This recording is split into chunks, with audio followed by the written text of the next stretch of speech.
Fertilization is the epic story of a single sperm facing incredible odds to unite with an egg and form a new human life. It is the story of all of us.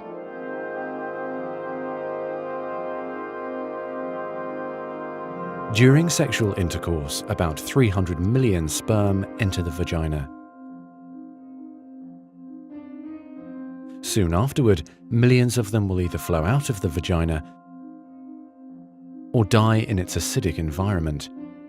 However, many survive because of the protective elements provided in the fluid surrounding them.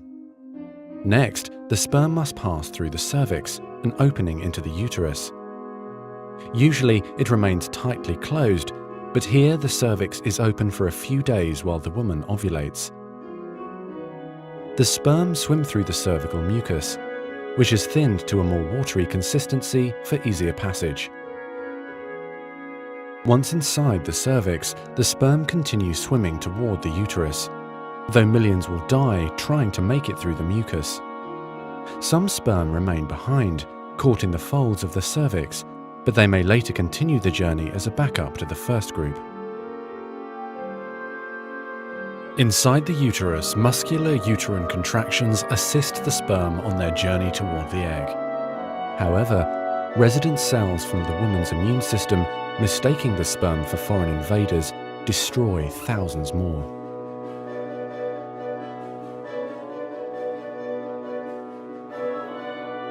Next, half the sperm head for the empty fallopian tube, while the other half swim toward the tube containing the unfertilized egg. Now, only a few thousand remain. Inside the fallopian tube, tiny cilia push the egg toward the uterus.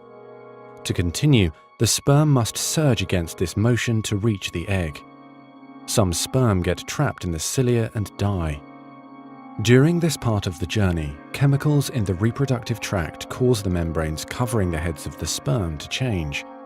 As a result, the sperm become hyperactive, swimming harder and faster toward their destination. At long last, the sperm reach the egg. Only a few dozen of the original 300 million sperm remain. The egg is covered with a layer of cells called the corona radiata. The sperm must push through this layer to reach the outer layer of the egg, the zona pellucida.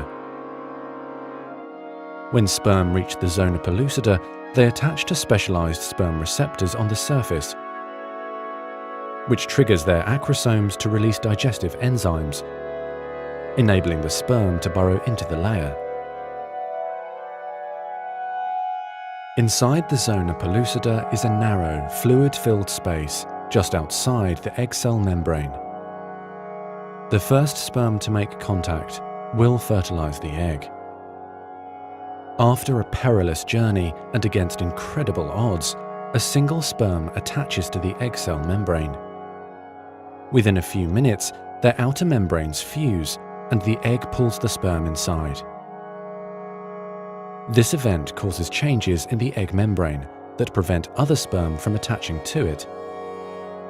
Next, the egg releases chemicals that push other sperm away from the egg and create an impenetrable fertilization membrane. As the reaction spreads outward, the zona pellucida hardens, trapping any sperm unlucky enough to be caught inside.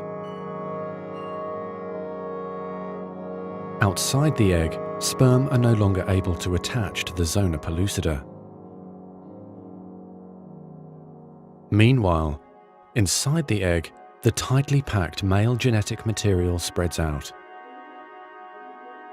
A new membrane forms around the genetic material, creating the male pronucleus. Inside, the genetic material reforms into 23 chromosomes. The female genetic material, awakened by the fusion of the sperm with the egg, finishes dividing, resulting in the female pronucleus, which also contains 23 chromosomes.